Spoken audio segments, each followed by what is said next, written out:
Hello, my name is Barendipitous, and welcome to another episode of Pyre.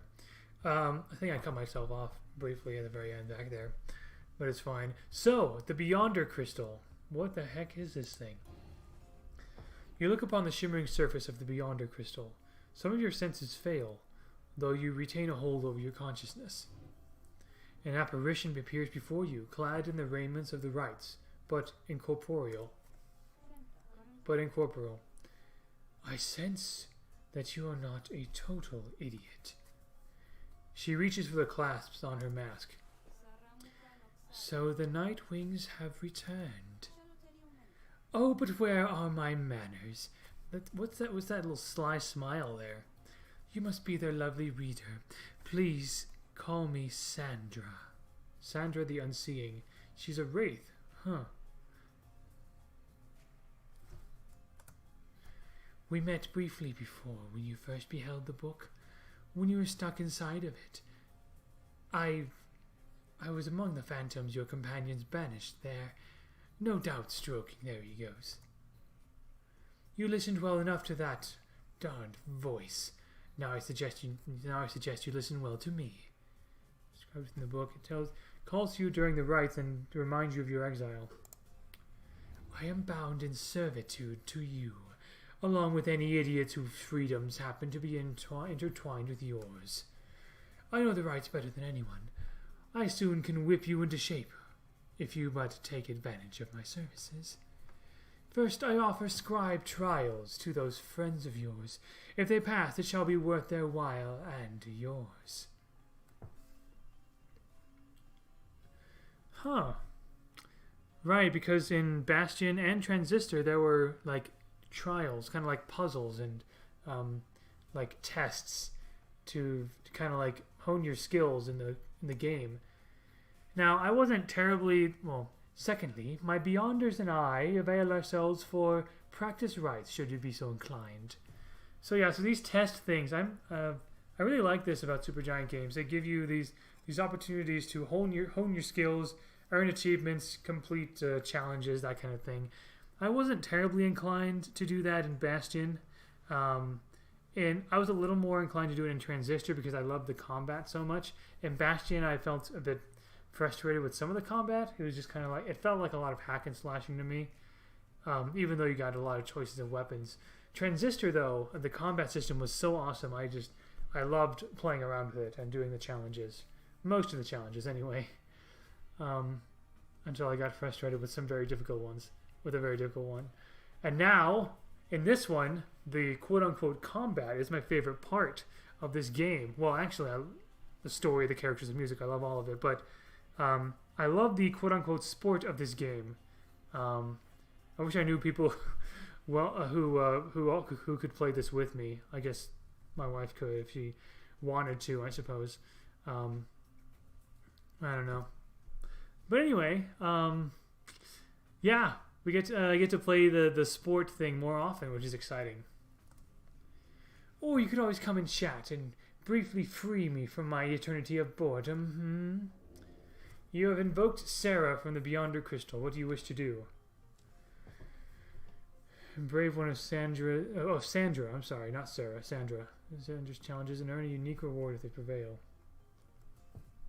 Against Sandra's Beyonders and no strings competition to test your strategies.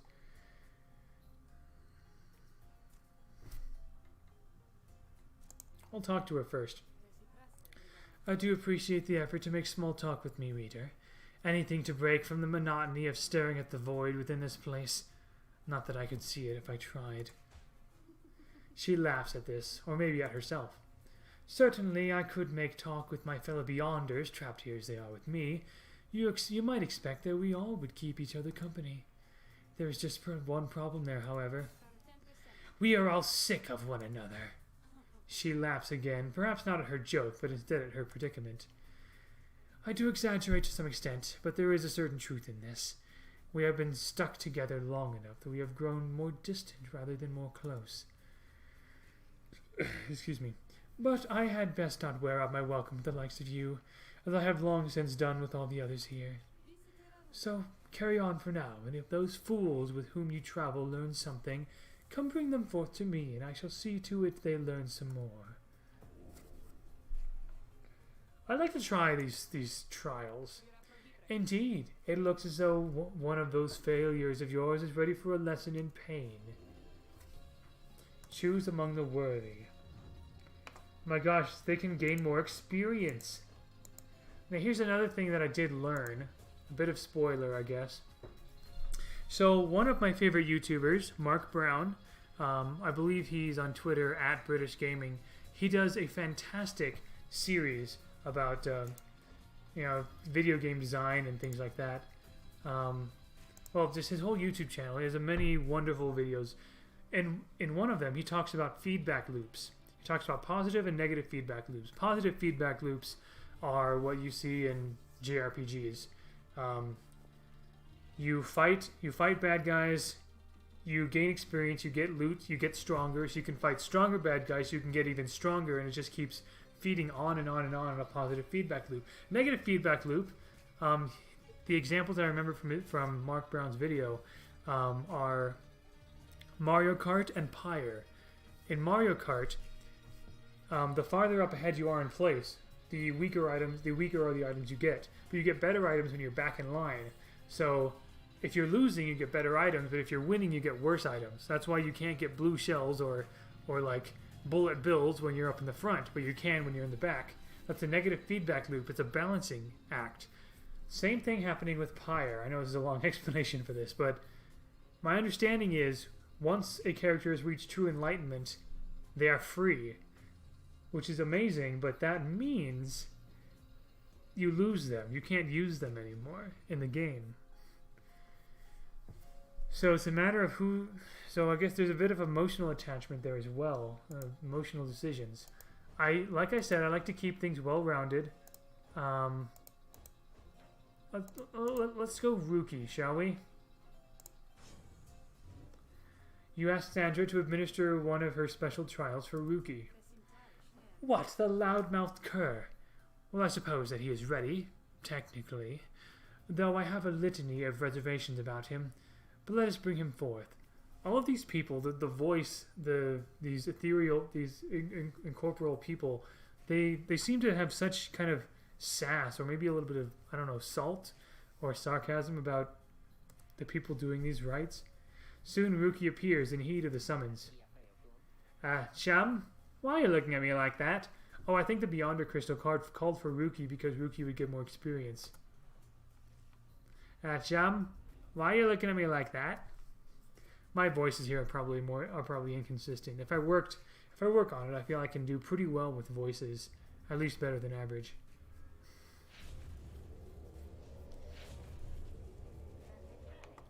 Alright, what's the big idea, huh? Is this some kind of trick you're playing, chum? The apparition Sandra then appears and unfastens her mask. Shut your snout and listen well, cur. You answer to me here. Oh, what? Your mouth runs quicker than those stubby little paws. You have much to learn if you have any intent to prevail in the rites. Let us see how you fare without the benefit of your trusted comrades, save for your lovely reader. I guess it's you and me then, huh, chum? Wherever you are. What the frick? Oh, but they're all very slow.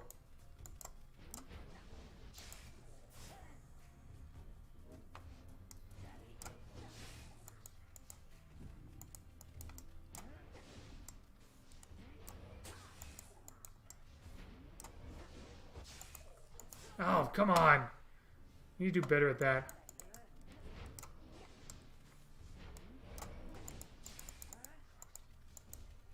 Oh, what the heck? There's walls here. Oh, his thing charges very slowly. Oh, dang it.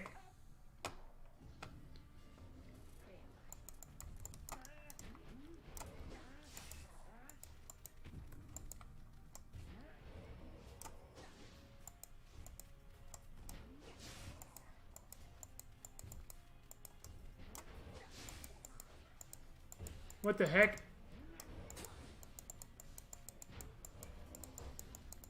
I can't. Why can't I get that thing?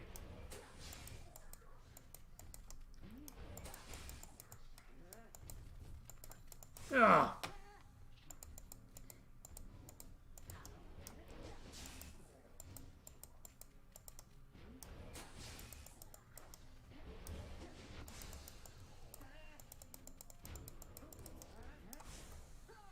Dang it.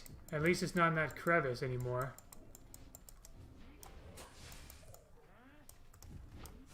Dang it. I keep running into the auras. That's the problem. He's very fast, but gosh.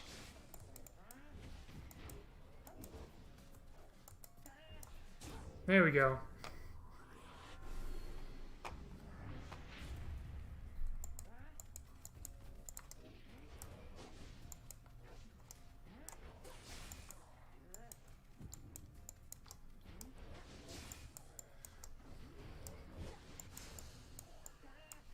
Nope, nope, I keep getting caught in those... Dang it. Oh, I can jump, right.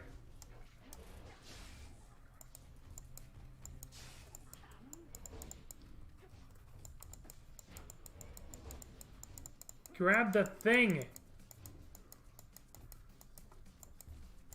Oh, gosh.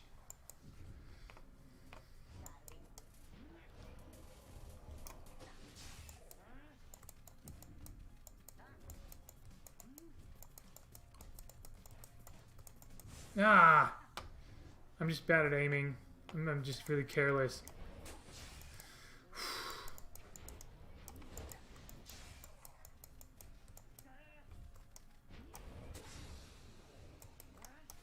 Ah! Of course I did.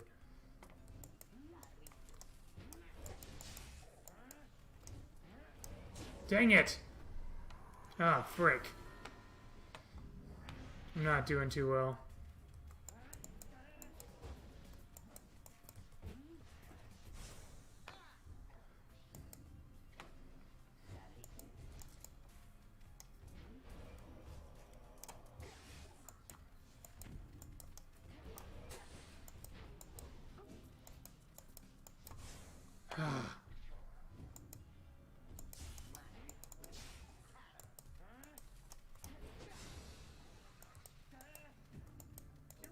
There we go.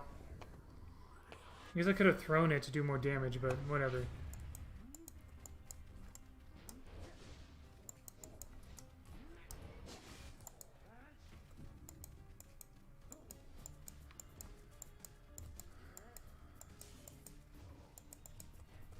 Ah.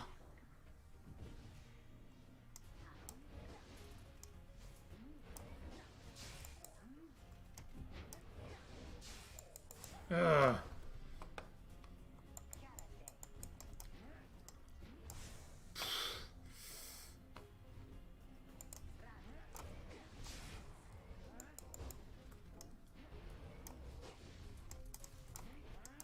Ah, frick. I can only take 2 more hits.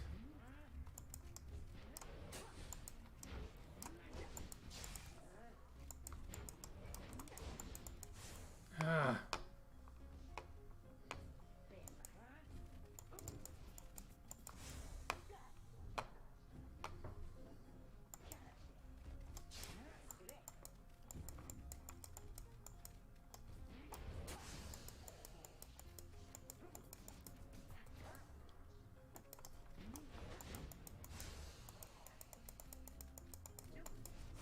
Ugh.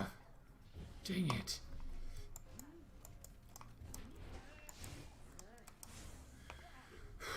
It's right over there.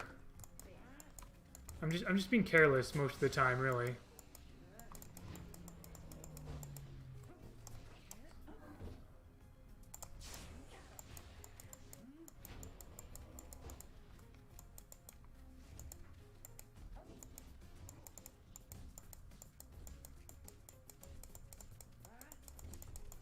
Yes!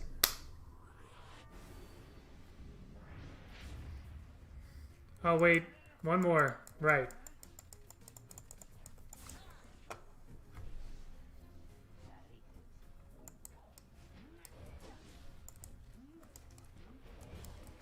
Nope, nope, nope.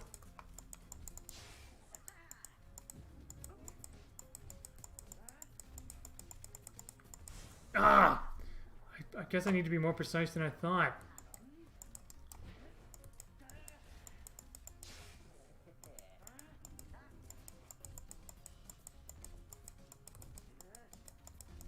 Yes!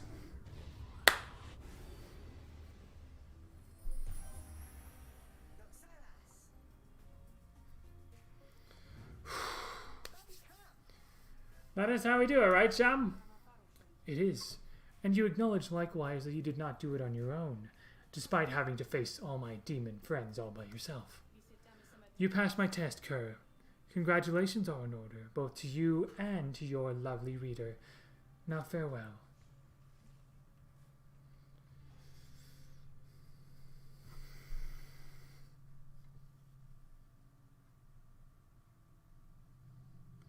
The stamping press. Huh. Printing press. That Sandra kind of gives me the shakes, you know what I mean, chum? Hey, what's that you got? Oh. Oh my goodness. Huh.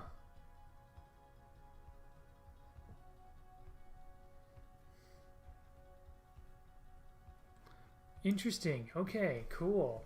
You get stuff. I'll be right back. I need to turn down the temperature or something.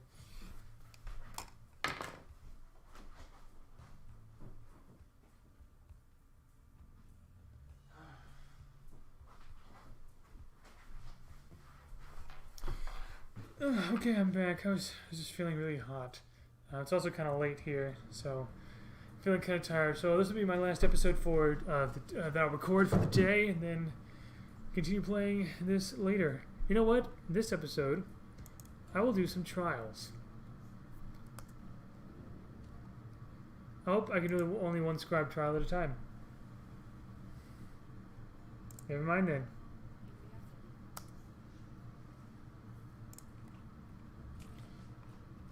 But let's continue. All right.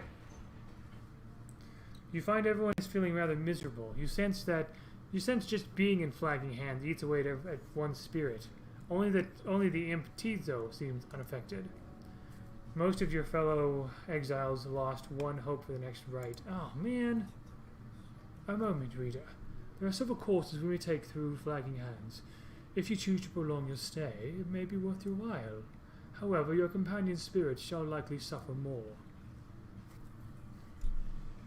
Cold Moat, the north route through Flagging Hands crosses a mass grave. The lone minstrel says you can get a valuable item if you take a job here. Plaguemont. The middle route through Flagging Hands cuts straight to the pit of Militha. Headwind suggests taking this faster route will reduce your companion's loss of hope. Fallowfield. The south route through Flagging Hands crosses diseased and wilted plants. The lone minstrel says you can improve a talisman if you take a job here. I'll lose some more, probably some more hope or whatever, but I think that item sounds good.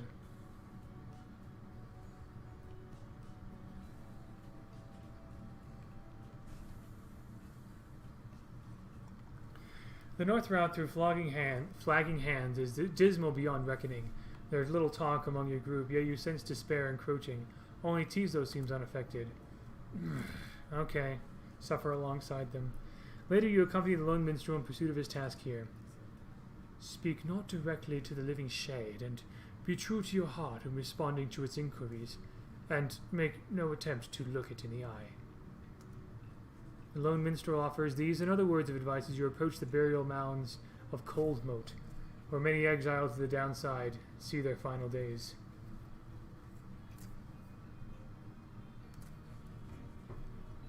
Ooh, wow. A glimmer of a shade appears before you as you stand surrounded by the dead. You barely see it, and it does not speak, but you feel its thoughts piercing your heart and soul. Your heart and mind, whatever. According to the shade, the book that you possess may lay some of the fallen here to rest. The shade leaves you to your work. You run through the book, locating passages concerning freedom of and the spirit. You recite such words as seem best fit to each of the fallen you see. It is draining work.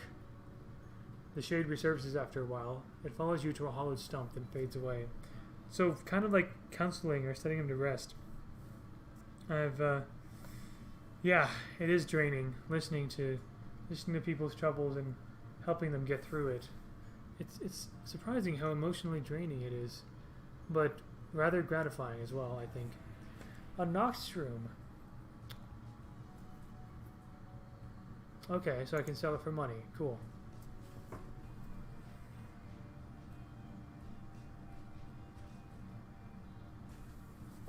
What is this stuff?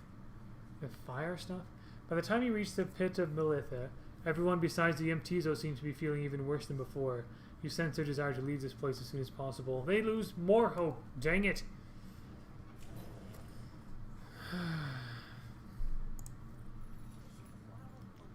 Oh, you guys. You know this place, a lot of folks, but not a lot of customers. You know what I mean? So have a look around.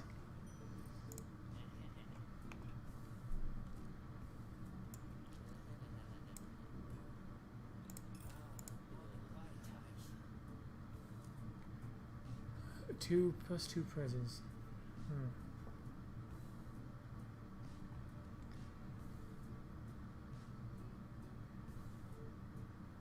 +2 hope. That would be nice. For this, though. Okay.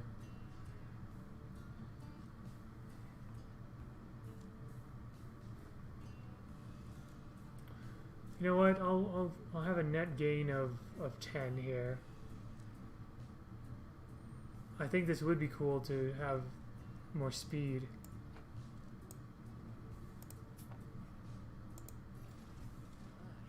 Oh, you guys really are my favorite customers, you know?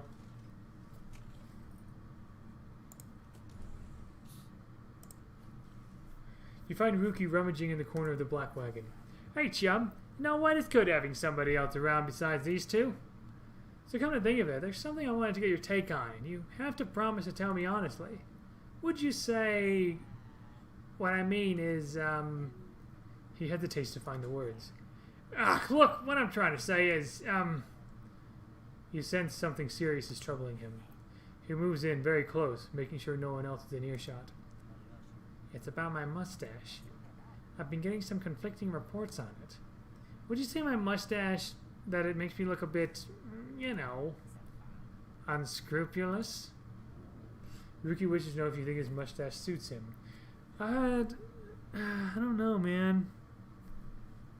Like, it suits the character that I get from him, but he's like a dog with a mustache. And very handsome, if anything, it makes him a distinguished kind of look. Something about him makes him appear less trustworthy and perhaps less youthful too. We could change his appearance, I guess, actually. You know what? I'm going to look up Ruki without mustache.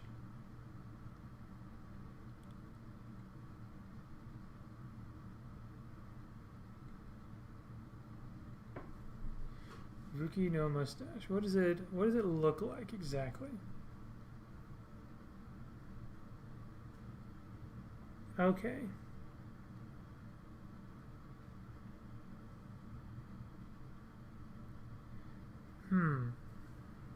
He looks younger. But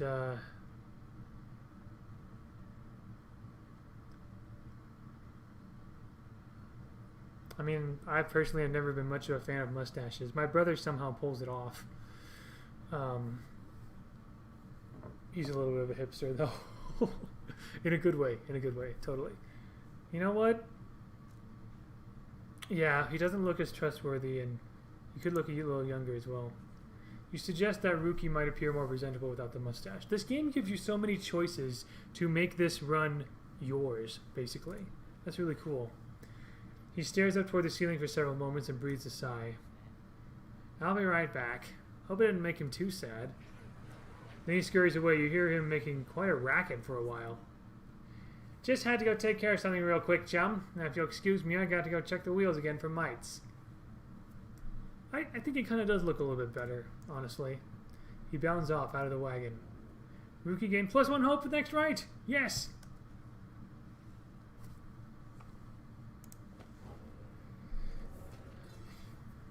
The Empire's collapse. Okay, yeah, new page. It's a little harder to read this, so I'm just going to do inspect so I can get a clearer font. In the words of Gulthanian, the Master General, it was not long before the Empire began to crumble. With my liege gone, his own country quickly turned upon itself. I must admit that this collapse had started long before the Emperor's disappearance. His decision to give chase after a myth,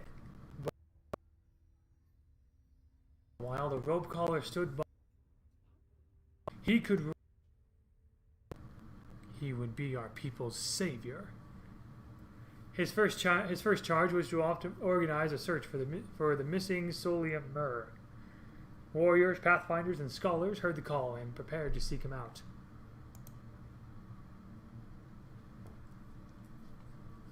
Interesting story. I see these are bullet points. I'm assuming it kind of summarizes what this book would say if it were actually published.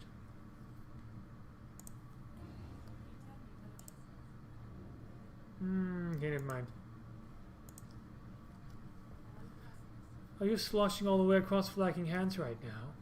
A hideous place, or so I understand, for I can neither see it nor experience its wondrous aroma as you clearly can. Although perhaps you are accustomed to it now. The Nightwings of the past misliked the place, of that I can assure you. We share a common misery. Now please leave me to mine unless there is a service you require me to render at this time. Nah, we're good.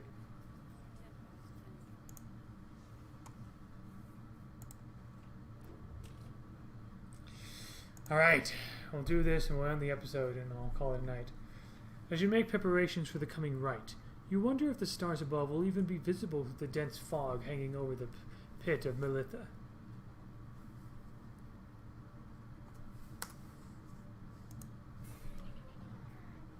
Oh, what the heck? Very concerned by something in the vicinity. The little imp disappears in a hurry. Oh, is Tiso all right?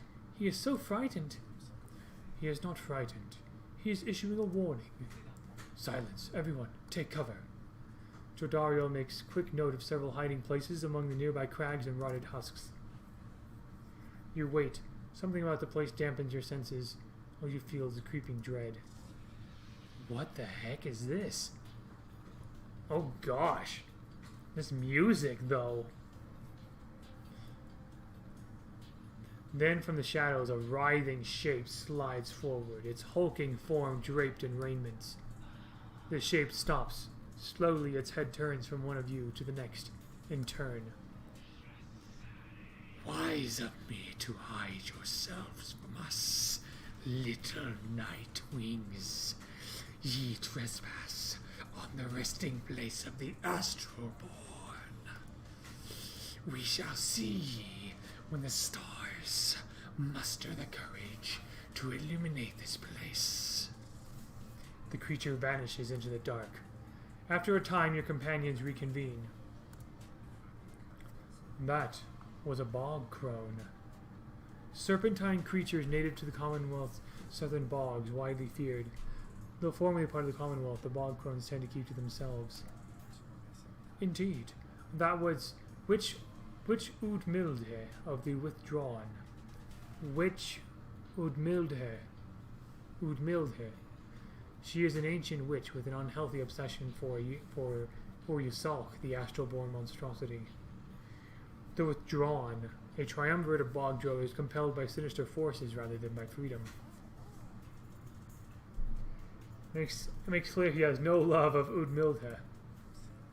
Although the rites dictate she cannot harm you bodily, with her best not to take unnecessary chances. We'll take what chances we can get in all of this. Everyone, it's time.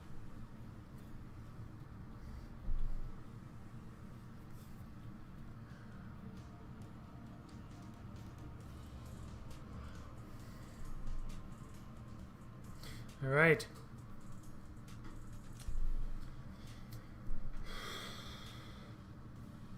The only failure is to stray from the path.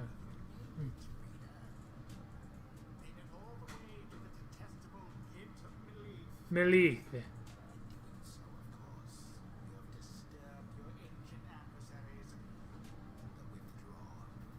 So sinister sounding.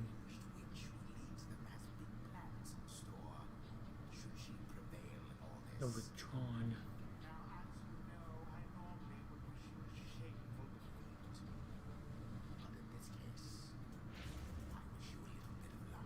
Really? The crone Udmilde sees your companions gathered by their pyre. A little flame. I gave her a more masculine voice before I knew what her gender was. A little flame as that shall never warm ye here, much less survive the night. Hear us, ye sulk.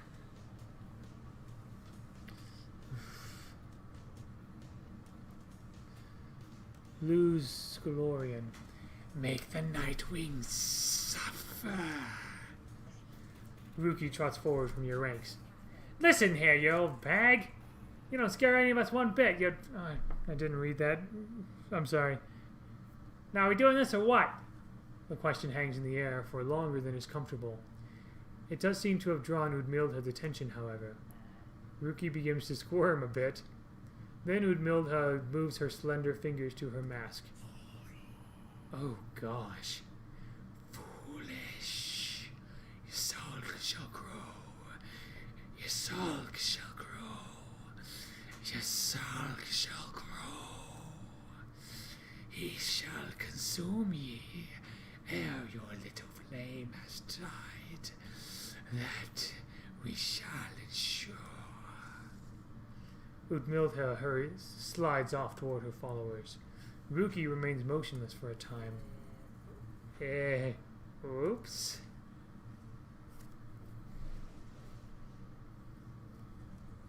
Now let us get started. Okay. I think I definitely want to include Rookie here.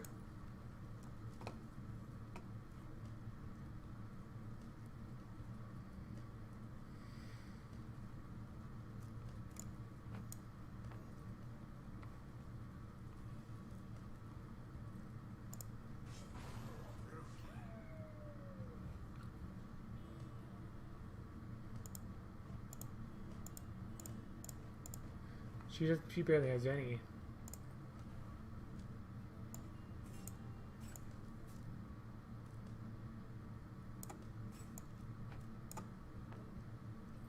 Brings her back to normal. Excellent.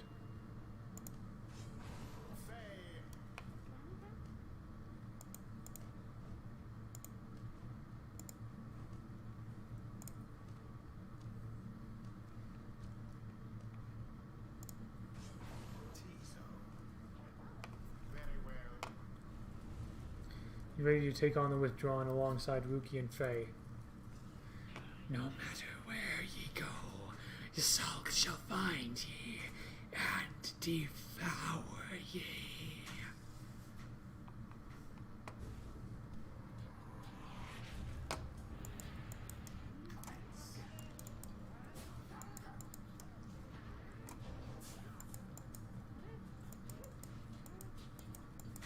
Dang it! What the heck is this?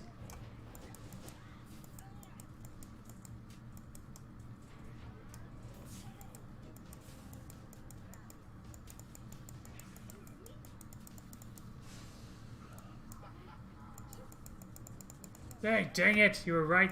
You just had to be right there, huh?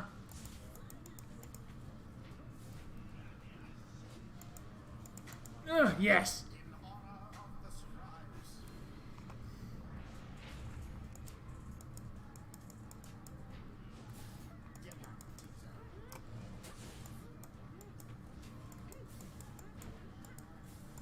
Yeah.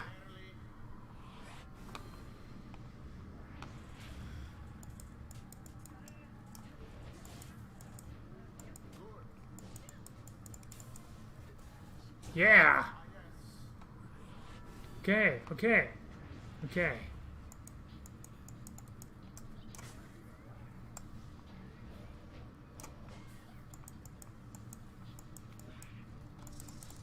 Now, what the heck? ran right there, huh? Let me just run over here real quick. The lifeblood of your sulk, it flows within this layer and beneath this world. His lifeblood, it shall engulf ye in such blackness and despair. What the heck? The witch invokes a profane name, shall repeat. Best beware of foul sorceries. Shall it be, I say? No! What the heck? Oh.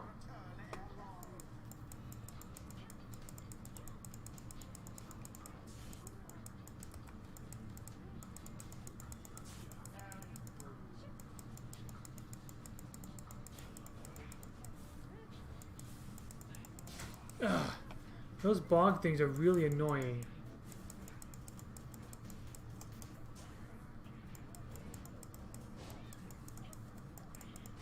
Ugh. Nice.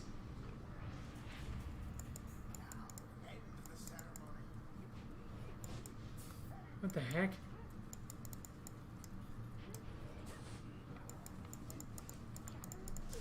Nice.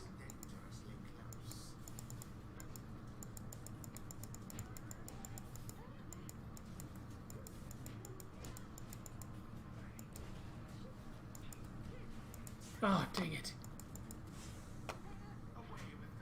Nope, nope, nope, nope, nope, nope, nope.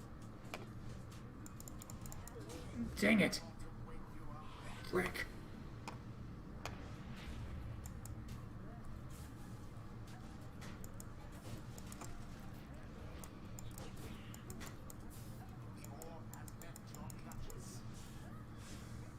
The heck? No. Dang it. I'm not doing well at all.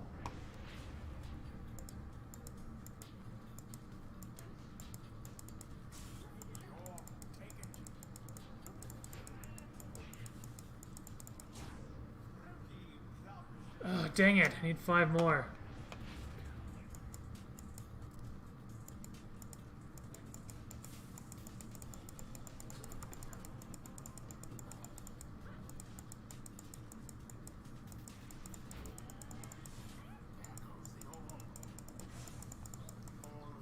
Dang it.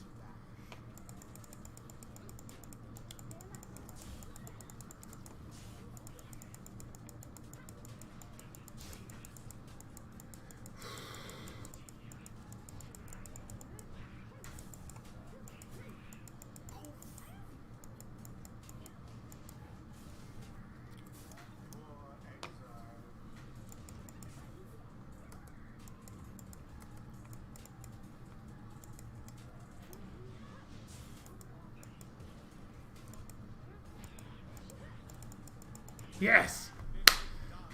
Felt rather nervous about that one. The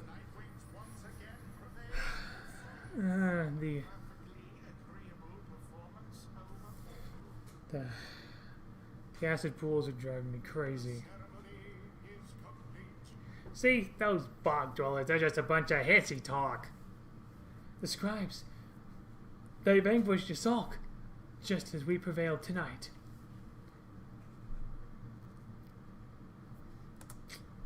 Praises everyone's courage. Isalk, we have hailed thee, and the deed shall be repaid in blood. As for ye fools, ye shall be consumed, and everything around ye, from the soil to the stars, ye shall see. Boundless are the teachings of the scribes.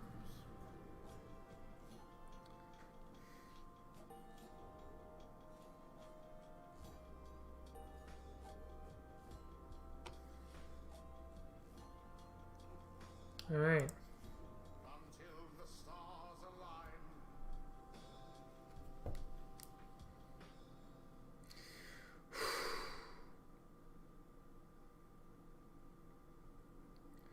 We did it. We did another one.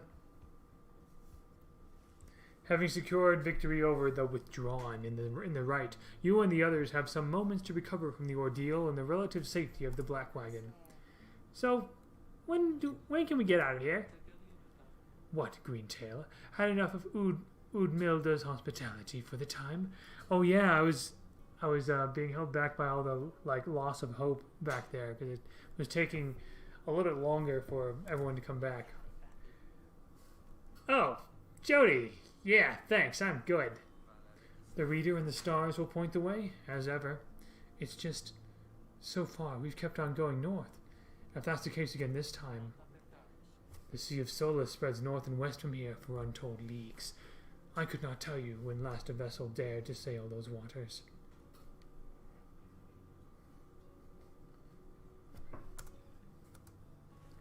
Tizo asserts himself during the conversation.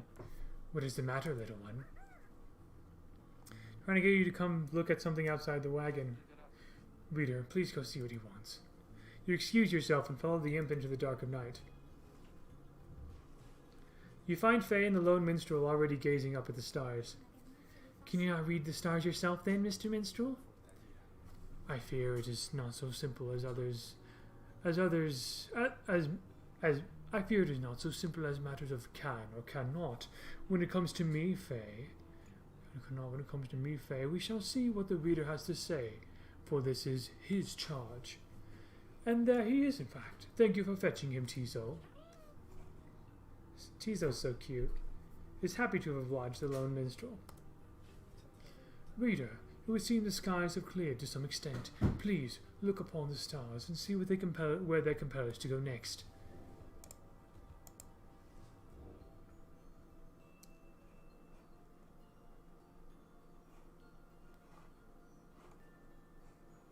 Here we go. Horus, the Azure Star. The Azure Star burns bright over the ruins of a lost frigate in the Sea of Solace. We have other stars here. That's kind of cool.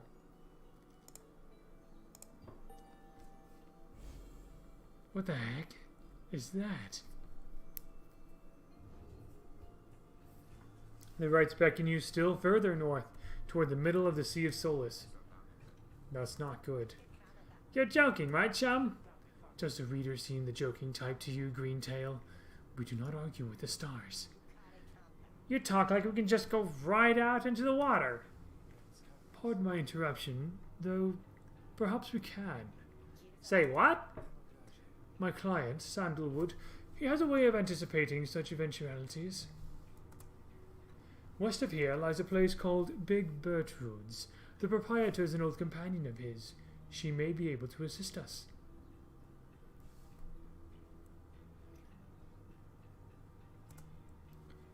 Hedwin's smile returns. That sounds like our best shot right now. Let's pack it up and move as soon as possible.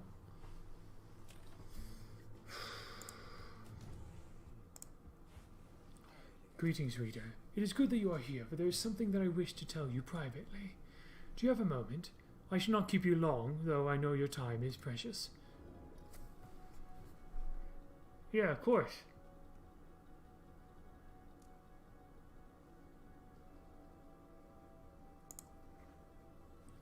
You bid him to continue and make clear your interest in whatever he has to say. Very well, and thank you for your time. And I should further note, matters that pertain directly to the rites I must reveal to you alone, for thus I am obliged. In any case, when you confronted the withdrawn and witch Udmilda, you might recall she tended to invoke a certain name. Ysulk, the Astralborn. I hesitate to say it even now. You would be forgiven if you took the ravings of Udmilda for mere nonsense. However, her words, as it turns out, ring with a certain truth. Before the union of the 8 scribes, when first they found themselves here on the downside, this land was even less hospitable, if that can be believed. It was ruled over by the greater titans. The one called Ysulk was the eldest and most fearsome of the lot. Just the same, the scribes managed to defeat it. They later used Yusog's own hide and ichor to bind the Book of Fates. Wow. Yeah, there is a bit of like the Great Old Ones kind of thing going on here. However, Yusog did not truly die, for by some accounts, it seems to be incapable of death. The creature is regenerating even now, though very, very slowly. Its vow is to devour this land and everything in it. Only then can it return unto whatever plane it banished it to ours. So, in a way, it is an exile, just like you. Is the lone minstrel not an exile? If ever should the creature be reborn, it shall be many ages hence. Thus the ravings of Udmilha are more or less inconsequential for the while. Yet the history of Yusog is inexorably linked to the rites, and therefore must be known. I trust your research of the book shall lead you to discover more in time. I hope all this is of some reassurance. And now I leave you to your more immediate concerns. I shall go check to see how everyone is faring at this time. He heads out into the evening, bidding you a good rest of the evening. Alright then. Never mind.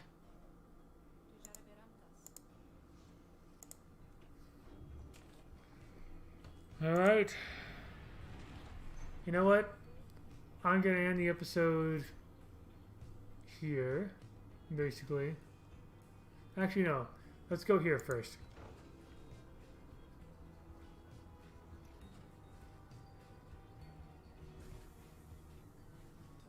This is the place. Let us go to see my client's companion as soon as you are ready. Alright. This is the perfect place to end. Thank you very much for watching. All the best.